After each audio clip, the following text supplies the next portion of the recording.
ആദരണീയനായ പ്രധാനമന്ത്രി ശ്രീ നരേന്ദ്രമോദിജി, ബഹുമാനരായ കേരള ഗവർണർ ആരിഫ് മുഹമ്മദ് ഖാൻജി, കേന്ദ്രമന്ത്രി വി മുരളീധരൻജി, സഹോദരി സഹോദരന്മാരെ,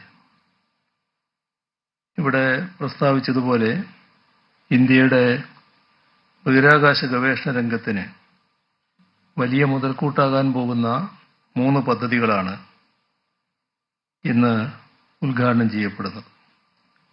ഇവ 3ഉം ഉദ്ഘാടനം ചെയ്യാനായി കേരളത്തിലേക്ക് എത്തിയിരിക്കുന്ന ആദരണീയനായ പ്രധാനമന്ത്രിയെ ഹാർദമായി സ്വാഗതം ചെയ്യട്ടെ.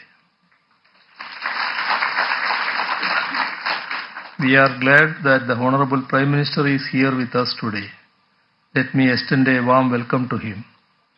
Kerala is privileged to aid in our country's development, especially in aerospace research, which we have had the honor of enabling right from its inception.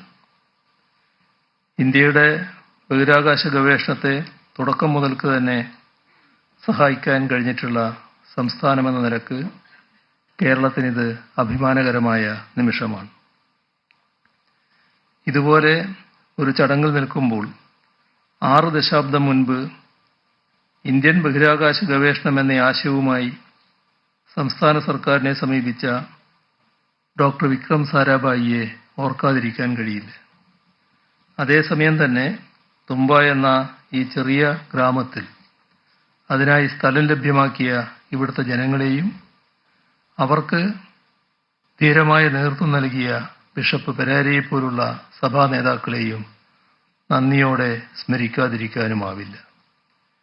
ഇവിടെ നിന്നും ഒഴിഞ്ഞു പോകുന്നത് തങ്ങളുടെ ഉപജീവന മാർഗത്തിന് വെല്ലുവിളിയാകും എന്നറിഞ്ഞുകൊണ്ട് തന്നെയാണ് അന്ന് ഇവിടുത്തെ പ്രദേശവാസികൾ ഇന്ത്യയുടെ ശാസ്ത്ര സാങ്കേതിക രംഗത്തിന്റെ മുന്നേറ്റത്തിന് പൂർണ്ണ പിന്തുണ നൽകിയത്. ഇന്ന് ഉദ്ഘാടനം ചെയ്യപ്പെടുന്ന സംവിധാനങ്ങളിൽ ഒരെണ്ണമാണ് ഇവിടെ VSCയിലുള്ളത്, ട്രൈസോണിക് വിൻഡ് ടണൽ. ഈ state of the art facility ഇന്ത്യയിലെ തന്നെ ആദ്യത്തേതാണ്. ഇത് ശബ്ദത്തിന്റെ 4 ഇരട്ടി വേഗത്തിൽ വരെ വായുവിനെ സഞ്ചരിപ്പിക്കാൻ ശേഷിയുള്ള യന്ത്രമാണ്. റോക്കറ്റുകളുടെ വിക്ഷേപണവുമായി ബന്ധപ്പെട്ട പരീക്ഷണങ്ങളാണ് ഇതിലൂടെ ചെയ്യാൻ കഴിയുക.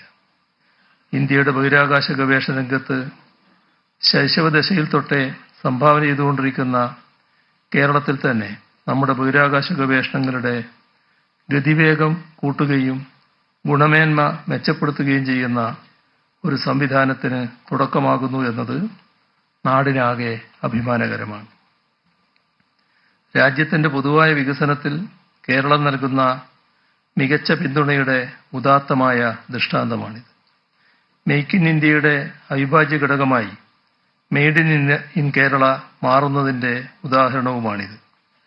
ചന്ദ്രയാൻ 3 മിഷനിലും ആദിത്യ മിഷനിലും കേരളത്തിൽ നിന്നുള്ള നിരവധി വ്യവസായ സ്ഥാപനങ്ങൾ, പ്രത്യേകിച്ച് പൊതുമേഖലാ സ്ഥാപനങ്ങളും ചെറുകിട സ്ഥാപനങ്ങളും പങ്കാളികളായിട്ടുണ്ട്. ആ നിലക്ക് ഇന്ത്യയുടെ യശസ് അക്ഷരാർത്ഥത്തിൽ വാനോളം ഉയർത്തുകയാണ് കേരളത്തിലെ വ്യവസായ സംരംഭങ്ങൾ, പ്രത്യേകിച്ച് നമ്മുടെ പൊതുമേഖലാ സ്ഥാപനങ്ങൾ. മനുഷ്യനെ വഹിക്കാൻ ശേഷിയുള്ള ഗഗൻയാൻ എന്ന ബഹിരാകാശ പേടകത്തിന്റെ നിർമ്മാണത്തിൽ രാജ്യം ഏർപ്പെട്ടിരിക്കുന്ന ഘട്ടമാണിത്. അതിന് വലിയ മുതൽക്കൂട്ടാകും ഇന്ന് ഉദ്ഘാടനം ചെയ്യപ്പെടുന്ന VSSCയിലെ ട്രൈസോണിക് വിൻഡ് ടണലും മഹേന്ദ്രഗിരിയിലെ semi cryogenic integrated engine and stage test ഫെസിലിറ്റിയും ശ്രീഹരിക്കോട്ടയിലെ PSLV ഇന്റഗ്രേഷൻ ഫെസിലിറ്റിയും. ഈ 3 സംവിധാനങ്ങളും 3 സംസ്ഥാനങ്ങളിലായാണ് നിലകൊള്ളുന്നത്. എന്നാൽ ഇവ 3ഉം രാജ്യത്തിന്റെ പൊതുവായ മുന്നേറ്റത്തിനാണ് വഴിവെക്കുക. ആ നിലക്ക് രാഷ്ട്ര പുരോഗതിക്ക് സംസ്ഥാനങ്ങൾ നൽകുന്ന വലിയ സംഭാവനയുടെ ദൃഷ്ടാന്തം കൂടിയാവുകയാണ് ഈ ഉദ്ഘാടന പരിപാടി. ഈ 3 സംവിധാനങ്ങൾക്കും എല്ലാ ഭാവുകങ്ങളും നേരുന്നു. ഇവ 3ഉം യാഥാർത്ഥ്യമാക്കാൻ കഠിനാധ്വാനം ചെയ്ത ശാസ്ത്രജ്ഞരെയും ഉദ്യോഗസ്ഥരെയും തൊഴിലാളികളെയും അഭിവാദ്യം ചെയ്യുന്നു. ഇന്ത്യൻ ബഹിരാകാശ ഗവേഷണ രംഗത്തെ കൂടുതൽ ഉയർച്ചയിലേക്ക് നയിക്കാൻ VSSCക്കും ISROയ്ക്കും കഴിയട്ടെ എന്ന് ആശംസിച്ചുകൊണ്ട് എല്ലാ ഭാവുകങ്ങളും നേർന്നുകൊണ്ട് അവസാനിപ്പിക്കുന്നു. നിങ്ങൾക്ക് എൻ്റെ സ്നേഹാഭിവാദനങ്ങൾ.